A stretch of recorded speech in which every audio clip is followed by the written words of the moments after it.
Muito bem, existe um exercício, né, que foi desenvolvido aí, né, encabeçado por alguns monges aí da antiguidade. Eu não vou entrar aqui nos meandros da origem, né, desse exercício, mas o nome desse negócio é Memento Mori. Né? Memento Mori, ele é o significado disso é como se fosse lembrança da morte ou lembrança da mortalidade, né? No português, bem claro, significa lembrar que você morrerá um dia, né? Esse exercício consiste no seguinte, em você, era assim que ele era feito, né? Ou todos os dias pela manhã, logo depois de você acordar, ou então todos os dias antes de você dormir, você relembrar que você morrerá um dia, né? Trazer à sua consciência essa lembrança da sua mortalidade. Isso é o Memento Mori. Mas o grande uso desse negócio, né? A grande funcionalidade dele não é só você lembrar que você é mortal e que você a sua vida aqui é passageira, etc. Mas sim servir como um balizador para a sua vida. Por quê? Porque uma pessoa que ela não tem, né, ela perde a consciência da sua mortalidade, né, enquanto ser humano, né, enquanto corpo carnal, quando a pessoa perde essa noção de mortalidade, de que esta vida, embora ela é uma vida eterna, se você creu em Cristo, né, a sua passagem aqui neste mundo, né, neste mundo atual, neste mundo físico, ela tem um período, né? Ela vai durar um tempo e depois você morrerá, né? Então, quando a pessoa perde a consciência disso, ela fica à mercê, né, das circunstâncias, e ela se torna uma pessoa que basicamente só reage a tudo que lhe acontece, né? Então a vida dela perde sentido e ela começa a entrar numa espiral de, né, mais ou menos aquela música da popular brasileira aí, né? Deixa a vida me levar, a vida leva eu. E às vezes ela nem percebe que tá fazendo isso. Então esse negócio, esse memento mori, né, essa lembrança da morte, ela serve justamente como uma forma de você relembrar, trazer novamente à sua consciência a percepção de que essa vida tem um tempo de duração e que durante este tempo de duração você terá que fazer algo, né? E é aí que está o ponto do exercício, né? De você todos os dias relembrar disso, porque essa lembrança de que você morrerá um dia traz à tona o fato de que esta história aqui, pelo menos o fragmento da sua história aqui na Terra, ela vai ter um período de duração, né? E durante este período, algo você terá que fazer, e é aí que está o ponto, né? Algo você terá que ter feito. Porém, quando você não tem essa consciência da sua morte, né, de que você morrerá um dia, o que acontece é que você passa toda a sua vida dedicando atenção exacerbada a coisas que possivelmente são extremamente fúteis diante da sua morte, né? Então, quando você faz esse exercício, significa o seguinte: você colocar na sua consciência que você vai morrer um dia e diante disso você pensar, certo, se eu vou morrer um dia, o que é que faz sentido eu fazer hoje, né? Quais são as coisas nas quais eu tenho que me dedicar hoje, que eu tenho que prestar atenção hoje, que eu tenho que gastar a minha energia hoje? Quando você começa a fazer isso, você começa a tirar da sua vida diversas coisas que são fúteis, que não têm importância alguma diante do momento da sua morte. E essa consciência de que esse período aqui é passageiro, né? Isso estava presente até na vida de Cristo. Nós vemos nos evangelhos em alguns momentos, né, Cristo fugindo e a Bíblia fala, ele fugiu porque temeu e porque ainda não era a hora, né? E a gente vê até o Cristo falando isso algumas vezes, né? Ainda não é o momento, né? Não façam isso porque ainda não é chegada a hora. Não vamos para tal lugar porque ainda não é chegada a hora. Veja que existia um balizador, um momento balizador na vida de Cristo, que guiava ele a respeito do que ele deveria fazer ou não fazer, para onde ele deveria ir ou não ir. Este momento era o momento da sua morte. Por quê? Porque é neste momento que o sentido da sua vida se completa. Então, o sentido da vida de Cristo se completa no momento da crucificação, da morte dele. Portanto, é este momento que servia como balizador para suas ações, né? É este momento que estava sendo constantemente relembrado como a missão dele, né? Então, ele decidia coisas a partir disto que ele sabia que lhe era a missão cumprir aqui na Terra, né? Então, quando você não tem essa consciência, você vira uma plantinha, né? O que é virar uma plantinha? A planta é um ser que só tem corpo, então ela só reage às circunstâncias, né? A planta não sente, ela só é, né? Ela só faz o que ela foi programada para fazer, né? Então ela precisa de respirar, etc. O corpo dela dá conta de fazer a fotossíntese e não existe pensamento na planta. Só existe a programação do corpo, ele funciona como tem que funcionar, né? E aí você vira uma plantinha. Se você não tem essa consciência, você vira apenas alguém que reage, né, de forma, vamos dizer, instintiva, animalesca às circunstâncias que te são impostas, né? Aí você vai falar, Vitor, mas não é assim mesmo, né? As circunstâncias não estão aí para guiar a minha vida?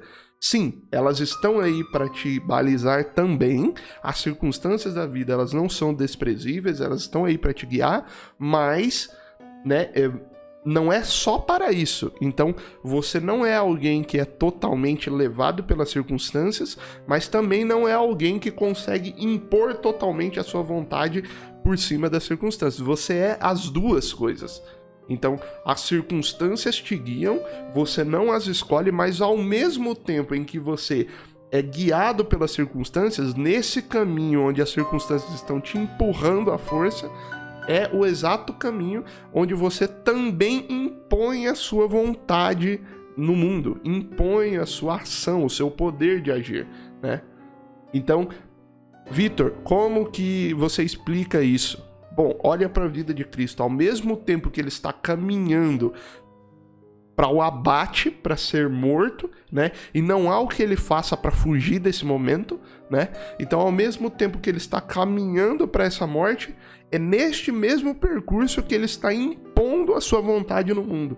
Ele está revelando o Pai, que ele está fazendo o que ele tinha que fazer. Então, ao mesmo tempo que as circunstâncias guiam ele para o propósito, ele também impõe sobre as circunstâncias, né, a sua vontade, o seu propósito e aquilo que ele veio fazer. Então você é um ser que anda nesse meio termo, né? E é aí que está o mistério do livre-arbítrio e da predestinação, né? Nem uma coisa nem outra. Você é predestinado e age livremente durante esta predestinação que lhe foi colocada, né? Então você é predestinado pelas suas circunstâncias porque você não as escolhe. Mas neste percorrer das circunstâncias que você não escolheu, você é livre para impor a sua ação, o seu poder de agir sobre a vida. E se você não tem essa consciência do momento da sua morte, você não age durante a vida, você vira alguém só que é levado pelas circunstâncias.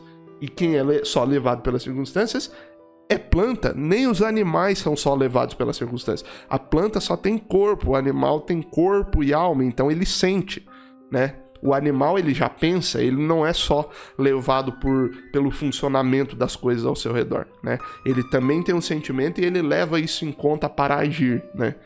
Agora você é uma terceira categoria ainda, né? Você nem é só corpo, nem é só alma, mas tem uma terceira realidade que é o espírito. Então, você não é somente refém das suas circunstâncias, né? Embora elas façam parte da constituição de quem você vai ser durante a vida, você não é só refém das suas emoções, embora elas sejam um balizador para suas ações, né? E elas sejam necessárias na sua vida, mas você tem ainda um terceiro ponto, que é você tem o espírito.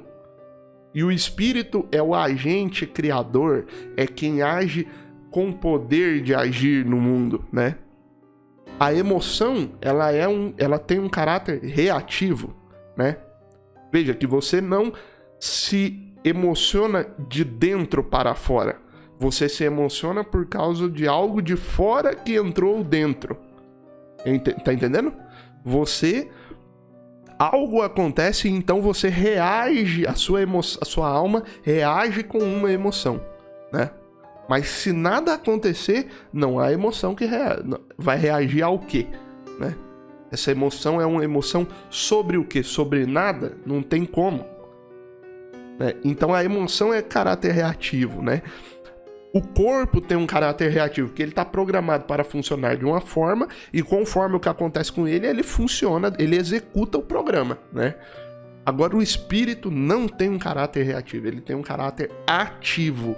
Então, ao mesmo tempo em que o corpo e que a alma está reagindo às circunstâncias, o espírito que há dentro de você está impondo o seu poder de ação e a sua vontade sobre a sua vida. Então, se você não tem essa consciência de que você morrerá um dia, você perde essa dimensão de imposição, né, do seu propósito, de impor a sua vontade, o seu propósito na sua vida. Quando você não faz isso, você não cumprirá o seu propósito. Por quê? Porque somente as circunstâncias não são o suficiente para te guiar para lá. Você precisa das circunstâncias e da sua ação, né? Se você só for pelas circunstâncias, você vai chegar no momento da sua morte e você vai ter aquele famoso arrependimento, né, do Steve Jobs, né, na verdade existem estudos sobre isso, né? A maior quantidade de arrependimento no momento da morte é: eu não fiz o que eu queria fazer. Eu não fiz o que eu deveria fazer, né? Porque se você é cristão, aquilo que você quer frequentemente se mistura com aquilo que você deve fazer, que é o seu propósito. Então aí no momento da morte você fala: eu não fiz porque eu só reagi, eu fui vítima das circunstâncias. Não, meu filho, você não entendeu que você tinha um período e que apesar das circunstâncias estarem te pressionando, você deveria agir sobre ela de forma a promover um arranjo entre o que a circunstância te impõe e o que você foi chamado para fazer. É nesse arranjo que você cria durante a sua vida que você vai chegar no momento da morte e você vai poder falar igual Paulo: eu combati o bom combate e terminei a carreira. Bom, se tem uma carreira é porque algo ele tinha que fazer, algo ele estava tentando fazer durante a sua vida, né? Mas se você não retoma a consciência deste fato que você tem um tempo determinado para fazer isso, você vai só ser levado como folha ao vento, né? O vento bate e você vai, o vento bate e você vai, né? E volto a dizer, o problema não é o vento bater e você ir, o problema é enquanto você está indo, sendo levado pelo vento, você não fazer nada, porque aí faltou uma dimensão do seu propósito, né? Se você fizer isso, se você começar, não precisa ser todo dia, mas você começar a relembrar, né, a trazer a sua consciência novamente, a noção de morte, né, de temporalidade. A morte não é algo ruim, ela é o encerramento de um tempo, né? Se não fosse para a morte existir, ela não estaria aí. E eu tô falando aqui da morte carnal, tá? Do seu tempo na Terra. Não tô falando da morte espiritual, porque espiritualmente você é eterno e o seu corpo será glorificado também para participar dessa eternidade, certo? Mas embora você seja eterno, você tenha vida eterna, né? Se você creu em Cristo, você adentrou nesse negócio, você tem a vida eterna. Embora você seja eterno, esta parte da sua vida que você está passando aqui faz parte dessa eternidade, né? Isso aqui não é um pedaço fora da vida eterna. Não, isso aqui, a sua passagem pela Terra faz parte da sua vida eterna, né? Porque se a vida que você ganhou é eterna, então ela não vai começar depois que você morrer, ela já é eterna, né? Nada que é eterno começa em algum momento. Ela ganha o poder de se tornar eterna. Você é eterno já. Então o que você está fazendo agora faz parte disso. Então você tem que considerar que em um momento essa sua passagem aqui vai acabar, né? Você vai morrer. E é exatamente neste momento que a sua vida aqui ganha um sentido, né? É exatamente ali que se conclui o seu propósito, que você acaba a carreira, como diz o apóstolo, né?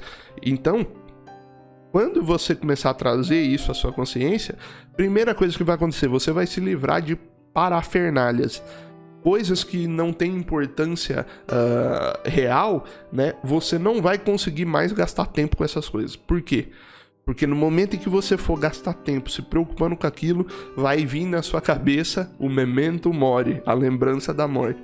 E quando isso vir, meu amigo, aquilo que é parafernália, aquilo que é supérfluo, aquilo que é, né, como diz, efêmero, né? Aquilo não vai ter mais importância. Diante da visão, da consciência do momento de morte, só o seu propósito importa. Só o que você foi chamado para fazer e o que você tem o dever de fazer importa, né? Como é que eu sei o que eu fui chamado para fazer, né? Que se você sabe o que você foi chamado para fazer, você sente que você tem o dever de fazer aquilo, né?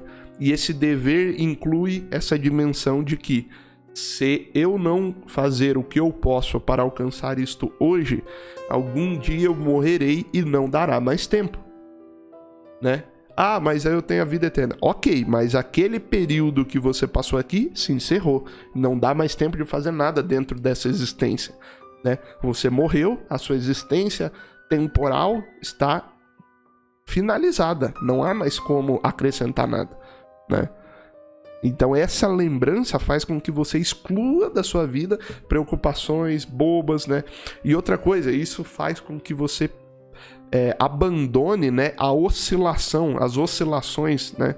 Se você é cristão e tá ouvindo isso aqui, provavelmente você já passou por isso. Oscilações no seu propósito, né? Uma hora você tá fazendo o que Deus te chamou pra fazer, depois você não tá mais, depois você tá fazendo outra coisa. Por que você fica nessa oscilação? Porque você não traz à sua consciência o peso de que você tem um período definido de no máximo 120 anos, a Bíblia fala, né, para fazer o que você foi chamado para fazer, né? Então, se você não vive diante desta visão futura de que em algum momento esta vida acabará, né, você não consegue executar ações no mundo, você fica refém, né, da circunstância, das emoções. Por quê?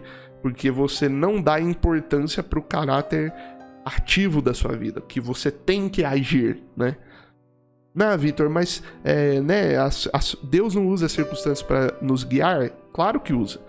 Mas é como eu disse, ao mesmo tempo que ele usa a circunstância para te guiar, né, ele espera que durante esse apertar que a circunstância gera na sua vida, você tome uma ação. Qual ação? A ação que envolve cumprir o seu propósito, né? Então, a grande pergunta é, quando você tem essa consciência de morte dentro da sua cabeça, a pergunta que você faz diante das circunstâncias adversas é: o que dentro dessas circunstâncias eu posso fazer para me aproximar do meu propósito? Não é mais como eu posso resolver essas circunstâncias, mas é o que essas circunstâncias me permite fazer para me aproximar do meu propósito. E aí você vai encontrar o ponto onde o livre-arbítrio e a predestinação, elas se cruzam como uma coisa só, né? Nesse momento onde você fala, o que é que eu posso fazer agora nessas circunstâncias para me aproximar do seu propósito, você está pegando o seu livre-arbítrio e está juntando ele com a predestinação que há nas circunstâncias na qual você foi inserido. Então, você não escolheu as suas circunstâncias, essas coisas vieram a você sem lhe perguntar nada e Deus permitiu que elas viessem. Mas naquele momento, ao invés de você entrar em pânico, você fala: bom, o que é que eu posso fazer com o meu poder de ação que o Espírito me deu, dentro dessas circunstâncias na qual eu não escolhi, né? O que é que eu posso fazer aqui que vá converger tanto essa predestinação das circunstâncias quanto o meu poder de agir, o que é o meu livre-arbítrio, o que é que eu posso fazer aqui que vai convergir essas duas coisas para que no final da minha vida, naquele momento em que eu morrer, eu possa falar como o apóstolo Paulo: acabei a carreira e guardei a fé, né? Então, esse exercício de relembrar o seu momento de morte, né? Ou até descrever, né? O que, por exemplo, um exercício muito bom é você escrever o que falariam de você depois que você morresse, né? Imagine que alguma pessoa vai descrever a sua vida, o que ela falaria, né? E é aí que entra o peso do negócio. Será que você fez durante aquela vida o que realmente fazia sentido, o que você deveria fazer, o que você foi chamado para fazer?